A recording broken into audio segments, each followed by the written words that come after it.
好，刚才我们说呢，美伊第二轮谈判要登场之前呢，看到了川普他特别强调有2个非常核心的议题，第一个当然就是呢，核浓缩铀的问题，第二个就是荷姆兹海峡开放安全航行的问题。那他也下令呢，说美国海军因为这个礼拜听到他说，他下令对任何在荷姆兹海峡布设水雷的船只，就直接击沉，而且强调这个行动不得有任何迟疑。他特别发文指出呢，不论是船只规模大或小，只要涉及布雷行为，都会成为美军攻击的目标，而且强调美方在荷姆兹海峡水域是完全掌握局势。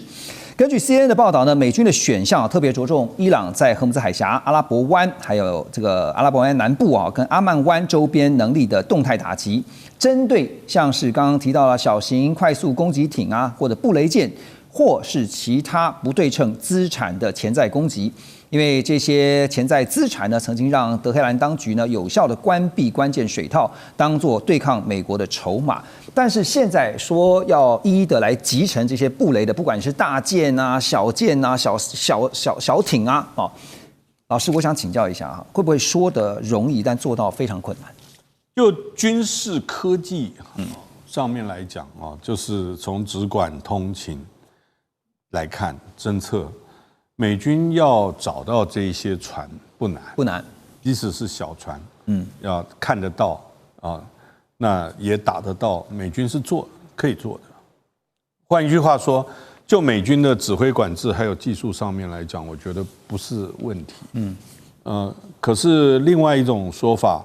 就是，如果很多船同时在布雷，你也会有遗漏的。当然，我们不想要去把这个问题更复杂化。关键在你如果是打这些布雷的船，是不是可以打完？有没有震慑效用？你打了一轮以后，所有出去都被打掉的话，有没有办法说，是不是伊朗就说那我就不做了？还是说他跟你耗？就效果是怎么样，对不对？对，就是真正效果，你看不看得到？看得到，打不打得到？也打得到。对。然后现在美国也不会用很贵的这个载台或者是武器去打那些便宜的船，那所以美国自己UA 就是无人打击系统，这个还有它的卫星，就是美国手段多样了，反正就是烧钱嘛。照刚刚那个我们的数据来讲，美国一天就是7.5亿美金。每一天高的一天10亿嘞，对啊，10亿，你这样丢嘛，就是1 billion。你大概因为当初打伊拉克也是1 billion 一天，那你说国家有多强，可以一天烧10亿美金，这样一路跟你烧，那就表示他真的很强。只是说美国也有很多回响的，就是说我海外用兵，等于是一直在耗损自己的真气嘛，那你被别人超赶。你当然会有压力。川普会这样强调，是因为他真的是被水雷问题困扰了，对不对？因为荷姆兹海峡没有打开的话，确实是一个问题。那水雷不是说那个军舰找不找得到水雷，是商船不敢走。没错，商船不敢走，运费增加。对川普来讲呢，是油价的问题，是民生物资的问题。对，因为这个问题最近这个华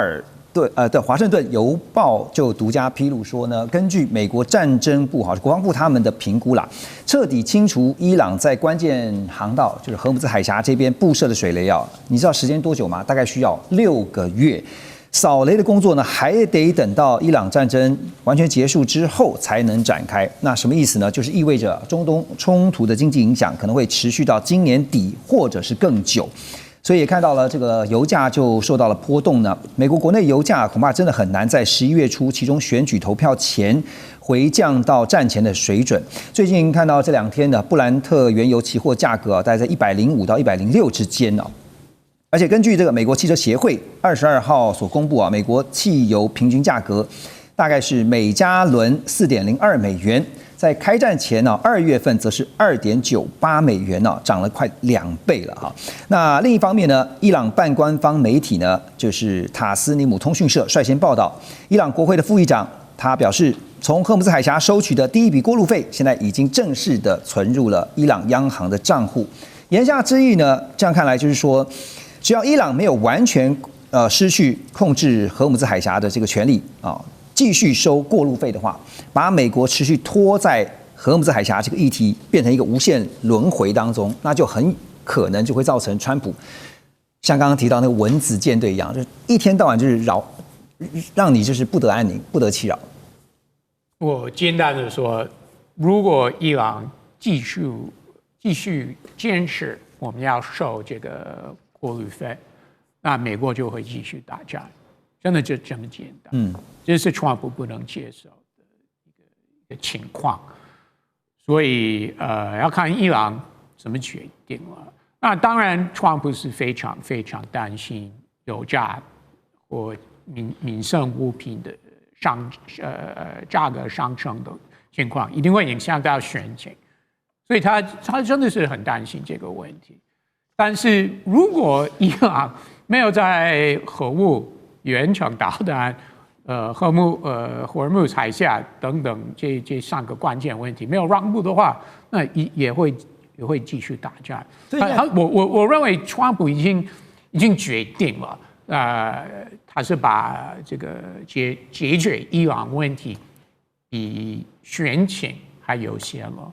目前看起来是无解吗？你觉得荷姆兹海峡开放问题？因为刚刚特别提到2个前提，一个是浓缩铀的问题，那当然这是川普设的底线，这是他在谈判前当然先把所有底线先跟你讲，但也不见得是底线。可是荷姆兹海峡开放的问题，这个有一个不确定性的地方，那是什么呢？那是伊朗领袖有多愚蠢，很愚蠢啊！本来美国认为，只要你在核武跟远程导弹让步，我让你继续执政。民主问题、人权的问题，美国真的不干涉，川普真的不在乎。然后没想到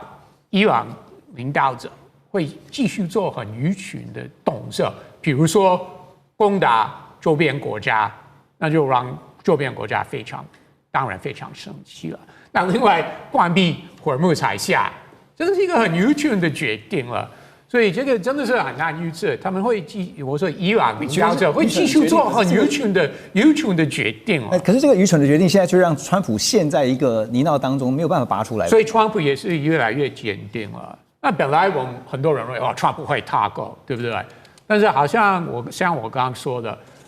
他真的是决定这些战争目标，他不会放弃，只是要牺牲选情。他还是，我觉得他越来越坚定，但你现在看到是伊朗的摆出来的一个态度，其实就是我不怕跟你继续拖下去，只要我拖下去，就是陷到一个无限轮回当中。其实最后吃亏的不见得是我伊朗，有可能是你美国哈。那有几个真实案例哈，是包括像一些报道哈，我们来佐证一下刚刚提到的一些讨论的部分。像是伊朗半官方媒体啊，塔斯尼姆通讯社他们也证实说，革命卫队哈以违反海事规则为理由呢，在荷姆兹海峡最近扣押了2艘货轮，而且呢把这个货轮呢就送到了伊朗沿岸。路透社也分析说，伊朗把美国封锁伊朗港口的手段，现在视为是战争行为，也强调呢，只要美国持续封锁，伊朗就不会解除荷姆兹海峡的管控。这感觉好像就是一个轮回嘛，就是你指控我，我指控你哈。那到底是谁的错呢？那这个英国国防部哈，最近也表示，英国海军潜水员正准备在荷姆兹海峡进行扫雷的任务。另外，德国海军司令官呢也表示说，在扫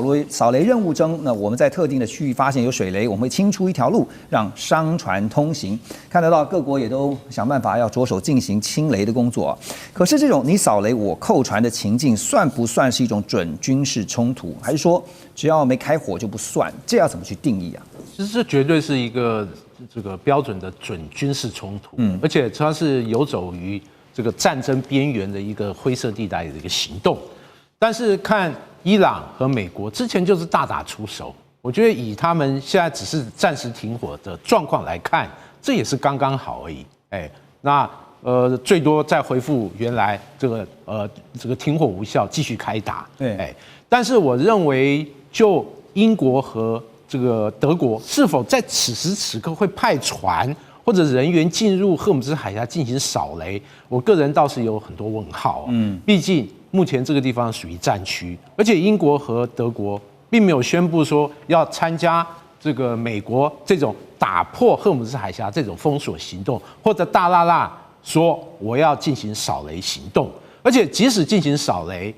就现有的状况来讲也不现实。毕竟你扫了雷，伊朗可以继续布雷，甚至你扫雷的船舰或人员在处于伊朗，包括这个自杀无人机，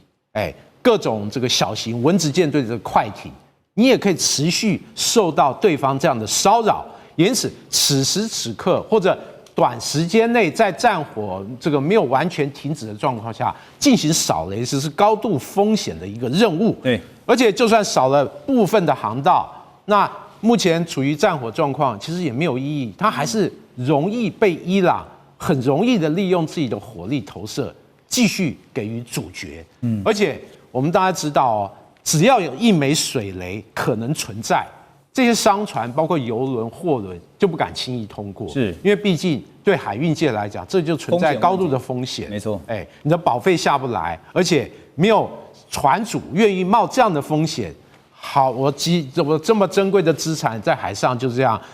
这个整个被摧毁，这个是无法承受之重哦。因此，我认为现有的死局哦，除非美国和伊朗他的谈判有获得进展，否则这个死局啊，就是伊朗还是这个进行一个封锁，或者最新的就是美国扣伊朗的船，伊朗也扣其他国家的船，就双方的船越扣越多，那整个世界都付出代价。而且大家要注意哦，这不是只有美伊和荷姆斯海峡的问题，全世界胡塞武装、曼德海峡会不会也重新复制这样的场景？这个是让大家最害怕的一点。对，像包括最近通路费啊，这个印尼不也讲说这个考虑嘛？当然这个不可能嘛。但是英国不只有美国的压力，也有保险业的压力，要派船过去，因为这个海保的集中在 London， 就是集中在 London， 对不对？所以英国政府真的是有这个压力啊。英国也很急啊。不过刚刚提到火力投射啊，就是令人想到另外一个问题啊，就是说这个会不会真的到最后停火结束的时候，撤得最快的可能是美军的舰艇呢？因为他们都在这个有效的打击范围内哈，我们休息一下，马上回来。中美互动牵动全球，美中竞争，地缘争霸，外交、军事、科技、经济，多元观点，权威分析，一同掌握2026全球新秩序、新赛局。每周6日，寰宇全世界带您走进全世界。欢迎回到寰宇全世界，我们继续来看美伊冲突会不会影响到5月中旬习川会的见面呢？现在大家也在关注哈。不过倒是可以看到，是中美两国的元首呢，已经在中东问题上面提前交手了。那针对川普在24号，他又最新抛出了一个震撼弹啊！这个有报道指出呢，他说他宣布要对中国大陆一座大型炼油厂，还有呢大约40家涉及运输伊朗石油的航运公司以及油轮，祭出严厉的制裁。进一步的对伊朗的经济施压手段升级，而在中方这边呢，则看到了大陆国家主席习近平在北京啊，最近接见阿布达比王储的时候呢，暗批美国，他说不能够让世界倒回丛林法则。中美元首在5月中旬先见面之前就已经各自出招，但是他们各自要的是什么呢？在经济方面呢，我们看到最近美方的贸易代表 Grill 在22号的国会听证会上面，他表示说呢，美国正在寻求中国大陆在大豆以外对更多的农产品项目做出采购的承诺，那并且希望呢，在川普下个月访中期间可以得到具体成果。而中国大陆最近1年呢，对美国大豆采购已经呈现阶段性回温。2025年的前10个月，从美国进口大约有1600万吨。不过呢，在川普跟习近平去年10月底在釜山会谈，达成了关税停战协议之后，中美贸易关系缓和带动之下，中方从2025年底到2026年年初再启动了一波新的采购，那累计增加的量大约是1000到1200万吨。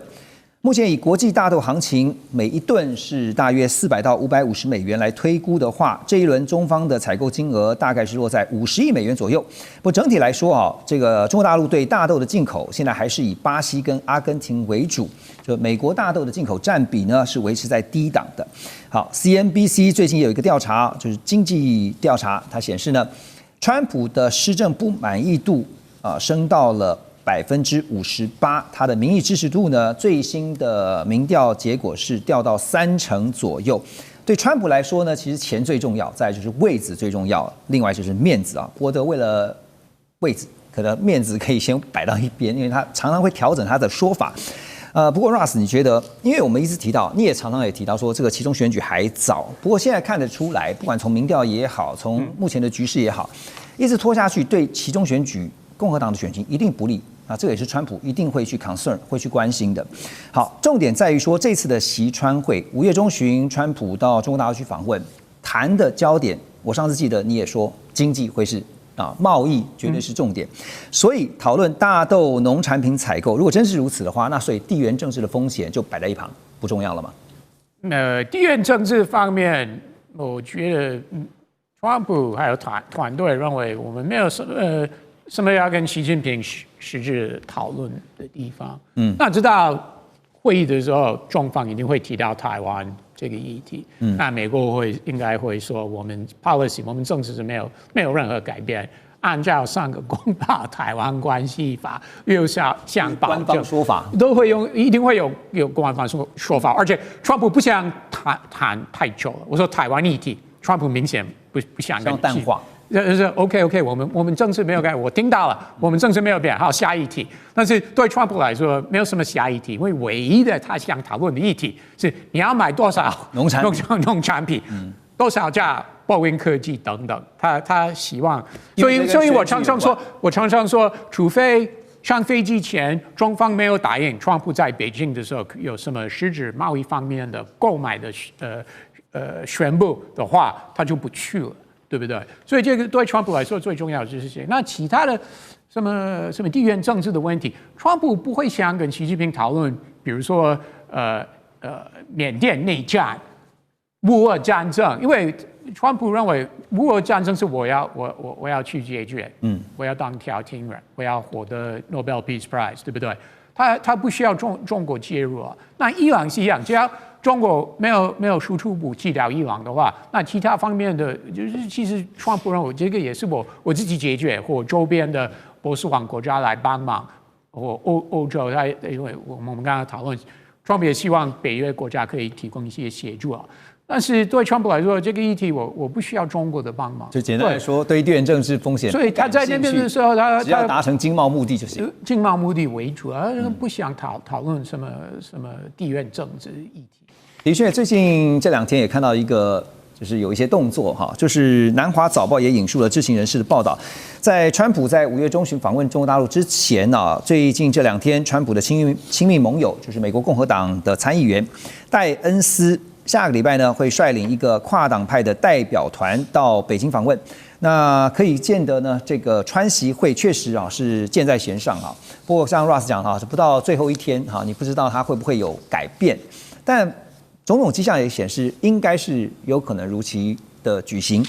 那淡江大学两岸关系研究中心主任，也是常常来上我们节目的张武岳老师呢，他就研判，他说呢，川习会在谈相关采购的过程里，可能会谈到台湾。Ross 刚刚讲说会谈到台湾，好，那包括美方是否持续对台军售，还有美台高层的互访，以及美国立法与行政部门进一步提升与台湾关系等等。不过张武岳老师认为呢，并不会对于台湾的主权有很大的伤害。另一方面呢，民进党立委王定宇他则是指出他说前美方国防部高层官员警告立法院长韩国瑜说，如果没有在川习会以前通过军购预算，就会付出惨痛代价。黄老师，我请教，美中元首会谈，刚刚 Ross 已经讲了一定会谈到台湾，不是谈大豆，但大豆是重点，而是呢不会谈到台湾，也不会谈到军购吗？怎么可能？当然，中美就是川普他要谈的东西，我同意 Ross 的讲法，贸易协议啦，这个双边的这个顺差逆差的问题，芬太尼的问题，大豆就是可以帮助他 local 选区的这些中国的采买，这个是 Trump 的 priority。我觉得他是以在达到经济目的为 priority， 其他的政治问题也解决不了，尤其是台海问题。你有没有换一个说法，也都没解决问题。没错，有没有换一个说法，也不影响美国对台军售。所以也许我觉得川普他觉得，如果我改口一下，可以拿到很好的经贸上的实质利益，我讲一讲没关系，反正大家都叫我 Taco 啊，我等我回去以后再说。那会不会影响到对台军购的项目？项目我觉得2月4号习近平在电话里跟他讲说，希望美国在对台军售事务上面要谨慎他审慎，主要的目的中间有一部分项目是可以使台湾，如果投射器是在那边，如果里面放的弹是有不一样的话，是可以将火力打到对岸的。那这个东西对中国大陆来讲，他当然不喜欢，当然不希望台湾具备这个能力。另一个层次就是他觉得台湾敢不敢就是说你敢不敢真的就打到对岸去？打到对岸去，后面就是升高嘛，就一直升级，大家互相加码，很可能就不能停手。对，其实中国也有要跟他要的，包括科技制裁要稍微减一点。那双方现在嘴巴都很硬。但是呢，眼神都很缓和都希望可以谈，然后这个表示欢迎。王毅在两会后说是中美关系的大年，对不对？然后这个现在又欢迎这个 Cordell， 就是 Congressional Delegation， 到中国大陆去访问，对，铺垫的都不错了。所以如果真的谈到军购，项目会是重点哈。那这个项目。这次的美台军购当中，最重要的项目，金文雄带我们观察一下。就是就账面来讲，包括这个60辆这个 M109A7 自走炮嘛，必须说这是第一次美国对外输出这种先进自走炮，连北约盟国都没有因此，如果说预算通过，台湾是第一个采用这一型炮先进自走炮的这个非美国的其他国家。那另外就是最重要的就是87套海马斯系统。还有大量的导引火箭弹，以及420枚陆军战术飞弹系统。我认为这是一个重点，就像刚才黄老师讲的，因为这个飞弹的射程虽然300公里，但它已经打到福建当面，这个台海当面福建的一些重要目标。而且根据国防部这次对于立法院所进行特别军购预算缩减，就是在有必要的时候，国军会把火力覆盖在台海当面，就是对于港口。部队集结区还有一些重要目标实施打击，这是官方说帖上第一次公开，国军会用这种方式来进行整个台海防卫更凸显这海马斯搭配战术飞弹它的重要性。其他还有大概20万架各类型无人机，但无人机里面其实国军未来会采购类似伊朗见证者136这个空中小摩托类似的自杀无人机。那我认为这个对国军那未来打造不对称作战能力来讲，这是有反守为攻，而且可以大量消耗解放军高价值昂贵飞弹，类似伊朗这种不对称打法，可以有类似的一个场景。也因此这一类武器结合这种所谓的低成本巡弋飞弹，是国军在这个特别军购预算